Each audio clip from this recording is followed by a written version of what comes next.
শিক্ষা স্বাস্থ্যের পর এবার রাজ্য যোগ ও ন্যাচুরোপ্যাথি কাউন্সিলে দুর্নীতির অভিযোগ। প্রাক্তন রেজিস্ট্রারের বিরুদ্ধে অনিয়মের অভিযোগে সরব কাউন্সিলের সভাপতি।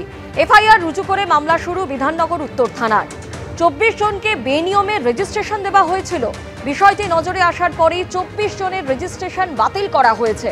দাবি রাজ্য যোগ ও ন্যাচুরোপ্যাথি কাউন্সিলের। বর্তমান রেজিস্ট্রারের অভিযুক্ত প্রাক্তন রেজিস্ট্রারের দাবি সমস্ত অভিযোগ অসত্য। পুলিশ ও প্রশাসনের তরফে তাকে এখনো পর্যন্ত কিছু জানানো হয়নি। জানানো হলে তিনি যথোপযুক্ত জবাব দেবেন, জানিয়েছেন কাউন্সিলের প্রাক্তন রেজিস্ট্রার। রাজ্য পুলিশের কনস্টেবল নিয়োগের পরীক্ষার আগে চাকরির টোপ দিয়ে প্রতারণার অভিযোগ। প্রতারণা চক্রের পর্দাফাঁস করল পুলিশ। দক্ষিণ দিনাজপুরে গ্রেফতার হলেন সিভিক ভলান্টিয়ার ও তার স্ত্রী সহ 3 জন। রাজ্যে শিক্ষক নিয়োগ দুর্নীতি নিয়ে এখনো তোলপাড় চলছে। তার মধ্যেই রাজ্য পুলিশের কনস্টেবল নিয়োগের পরীক্ষার আগে চাকরির টোপ দিয়ে প্রতারণা চক্রের পর্দাফাঁস করল পুলিশ। দক্ষিণ দিনাজপুরে গ্রেফতার হলেন সিভিক ভলান্টিয়ার ও তার স্ত্রী। পুলিশ সূত্রে দাবি, এক মহিলার থেকে 9 লক্ষ টাকা নিয়ে অ্যাডমিট কার্ড আটকে রাখার অভিযোগে গ্রেফতার হন সিভিক ভলান্টিয়ার নারায়ণ ভট্টাচার্য এবং তার স্ত্রী। তাঁদের জেরা করেই নাম উঠে আসে গঙ্গারামপুরের বাসিন্দা সুভাষ বিশ্বাস নামে এক ব্যক্তির। বৃহস্পতিবার গঙ্গারামপুরের কার্গিল মোড় এলাকায় সুভাষ বিশ্বাস নামে ওই ব্যক্তির বাড়িতে অভিযান চালায় পুলিশ। তাঁকেও গ্রেফতার করা হয়। উদ্ধার করা হয় 21 লক্ষ টাকা, বেশ কিছু অ্যাডমিট কার্ড, মোবাইল ফোন ও ল্যাপটপ। কালকে আমরা সুভাষ বিশ্বাস বলে একটা লোককে গঙ্গারামপুর এরিয়া থেকে অ্যারেস্ট করলাম। ওর বাড়িতে রেড করা হয়েছে। সার্চের পরে আমরা প্রায় 20,87,000 টাকা আর একটা ল্যাপটপ, 3টা মোবাইল, তার সাথে সাথে কিছু ডকুমেন্টস এক্সাম রিলেটেড ওটা সিজ করা হয়েছে। এর কি ওই চাকরি দেওয়ার নাম করে টাকা তুলছিল? হ্যাঁ। পুলিশ সূত্রে দাবি, প্রতারণার পর সুভাষ বিশ্বাসের কাছে সেই টাকা জমা রাখত ধৃত সিভিক ভলান্টিয়ার। সে চাকরি দেওয়ার নাম করে প্রচুর অ্যাডমিট কার্ড তার বাড়ি থেকে সিজ হয়েছে, অ্যাডমিট কার্ড এবং নানা রকম নথিপত্র। এর আগের ডেটে পার্বতী রায় এবং নারায়ণ ভট্টাচার্য তারা চাকরি দেওয়ার নাম করে তারা টাকা তুলছিল। পুলিশের কাছে খবর ছিল, পুলিশ তাদেরকে অ্যারেস্ট করে এবং পরবর্তীতে তাদের রিমান্ডে নিয়ে যাওয়া হয় এবং তাদেরকে জিজ্ঞাসাবাদ করে পুলিশ এই সুভাষ বিশ্বাসের নামটা পায়। শুক্রবার ধৃত সুভাষ বিশ্বাসকে আদালতে পেশ করা হলে তাকে 6 দিনের পুলিশ হেফাজতের নির্দেশ দেওয়া হয়। চঞ্চল মজুমদার, মুন্না আগরওয়াল ও সুদীপ চক্রবর্তীর রিপোর্ট, এবিপি আনন্দ। শর্ত সাপেক্ষে 1 ডিসেম্বর খেজুরির বাঁশগোড়া বাজারে বিজেপিকে সভার অনুমতি দিল কলকাতা হাইকোর্ট। সম্প্রতি খেজুরির বাঁশগোড়া বাজারে এসআইআর এর প্রতিবাদে সভা করে তৃণমূল। সেখানে 30শে নভেম্বর সভা করতে চাইলে পুলিশ অনুমতি দেয়নি বলে অভিযোগ। এ নিয়ে কলকাতা হাইকোর্টের দ্বারস্থ হন শুভেন্দু অধিকারী। শহরে রাস্তা আটকে যদি একটি রাজনৈতিক দল প্রতি বছর জনসভা করতে পারে, তবে বিরোধী দল বদ্ধ জায়গায় কেন পারবে না? পূর্ব মেদিনীপুরের খেজুরিতে জনসভার অনুমতি মামলায় 21শে জুলাইয়ের প্রসঙ্গ তুললেন শুভেন্দু অধিকারীর আইনজীবী। শর্ত সাপেক্ষে 1 ডিসেম্বর বিজেপিকে সভার অনুমতিও দিল কলকাতা হাইকোর্ট। সম্প্রতি খেজুরির বাঁশগোড়া বাজারে এসআইআর এর প্রতিবাদে সভা করে তৃণমূল। সেখানেই 30শে নভেম্বর সভা করতে চাইলে পুলিশ অনুমতি দেয়নি বলে অভিযোগ। এই নিয়ে কলকাতা হাইকোর্টের দ্বারস্থ হন শুভেন্দু অধিকারী। সেই মামলায় এদিন শুভেন্দু অধিকারীকে শর্ত সাপেক্ষে 1 ডিসেম্বর সভার অনুমতি দিলেন কলকাতা হাইকোর্টের বিচারপতি শুভ্রা ঘোষ। কলকাতা হাইকোর্ট জানিয়েছে, 1 ডিসেম্বর অর্থাৎ সোমবার দুপুর 3টে থেকে সন্ধ্যে 7:30টা পর্যন্ত সভা করতে পারবে বিজেপি। মামলাকারীকে বাঁশগোড়া বাজার কমিটির থেকে লিখিত অনুমতি নিতে হবে। সভায় 2000-এর বেশি লোক থাকতে পারবে না। 4 জন উদ্যোক্তার ফোন নাম্বার পুলিশ প্রশাসনের কাছে জমা দিতে হবে। যে মাঠে জনসভা হবে সেই মাঠ 2 দিনের মধ্যে স্বাভাবিক অবস্থায় ফিরিয়ে আনতে হবে। আমরা দেখেছি অদ্ভুতভাবে ওরা সবসময় বলে যে আমাদের অনুমতি দেয়নি। কেন সেটা তো জানতে হবে প্রত্যেকটির ক্ষেত্রে। হয়তো ওখানে আরেকটি সভা আছে, হয়তো ওখানে সভা করার মতো জায়গা নেই, সভা আর কতজন হবে সেটা বলবে না।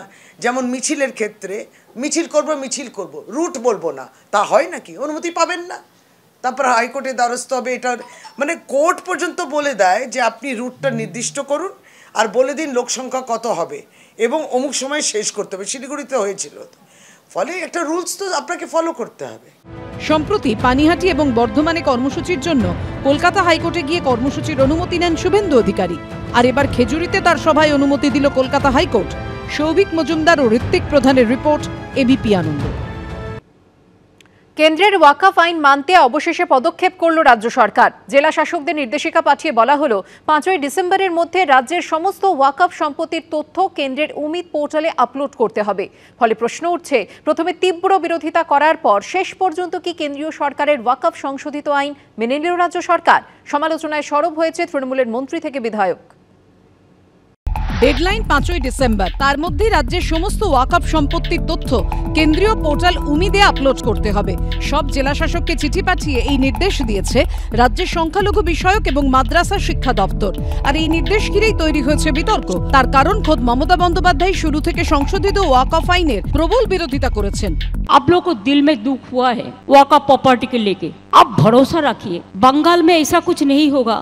हम नहीं कह सकते हैं कि हमारा प्रॉपर्टी लेने का हक किसी का नहीं है, वैसे और किसी का प्रॉपर्टी लेने का हक हमारा भी नहीं है। কিন্তু এখন তৃণমূল সরকারই কেন্দ্রীয় পোর্টালে ওয়াকফ সম্পত্তির তালিকা আপলোডের নির্দেশ দিয়েছে। পশ্চিমবঙ্গের 8,000-এর বেশি ওয়াকফ এস্টেটের অধীনে থাকা 82,000-এর বেশি ওয়াকফ সম্পত্তির নথি কেন্দ্রীয় পোর্টালে আপলোড করতে হবে। এই নিয়েই শুরু হয়েছে জোর বিতর্ক। ক্ষোভ উগড়ে দিয়েছেন খোদ মমতা বন্দ্যোপাধ্যায়ের মন্ত্রিসভার সদস্য সিদ্দিকুল্লাহ চৌধুরী এবং তৃণমূল বিধায়ক হুমায়ুন কবির। আমাদের সরকার মুসলমানকে ইতিম অনাথ ভাবে। ওয়াকফ বোর্ড আজ পর্যন্ত কোনো ভালো মিটিং করেনি, এটা দুঃখের। বলির পাটার মতো চড়িয়ে দিল আর কি। এটা মুসলমানকে বলা হচ্ছে তুমি বিষ খাও।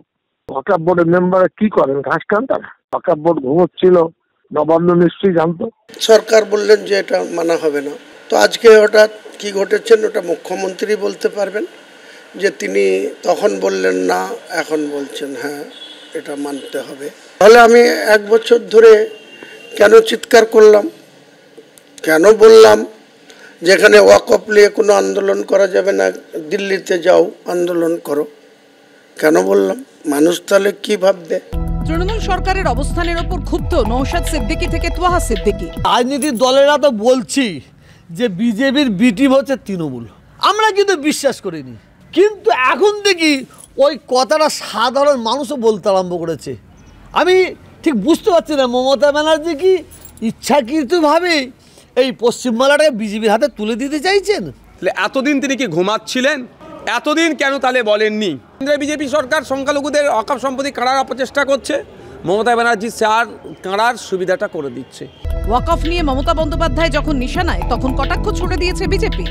হেলায় না পড়লে বিড়াল গাছে ওঠে না। আমি সিদ্দিকুল্লাহ চৌধুরীর স্টেটমেন্ট শুনতে চাই, তোয়া সিদ্দিকের স্টেটমেন্ট শুনতে চাই, যারা মমতা ব্যানার্জিকে বলেন যে মুসলিমদের প্রোটেক্টর। আমরা বলি মুসলিমদের মমতা ব্যানার্জি তেজপাতা হিসেবে ব্যবহার করেন। নবান্ন একটা বলেছে যে একটা নথিবদ্ধতার মধ্যে আনলে, আমি ওয়াকফ বিলের বিরুদ্ধে, ওটার বিরুদ্ধে আজও আছি আমরা। কর্পোরেশনে কত জমি আছে, ওয়েবসাইটে দিতে আমার ক্ষতি কি আছে? তাতে বরং ভালো যে গভর্নমেন্ট সেক্টরের যে জমিটা সেটা এনমার্ক হয়ে থাকবে। রাজ্য সরকারের নির্দেশিকায় বলা হয়েছে যেসব ওয়াকফ সম্পত্তি নিয়ে বিতর্ক রয়েছে সেগুলি এই পর্বে আপলোড করতে হবে না। আশাবুল হোসেন, সন্দীপ সরকার ও সোমনাথ মিত্র রিপোর্ট, এবিপি আনন্দ। এবিপি আনন্দ, এগিয়ে থাকে, এগিয়ে রাখে।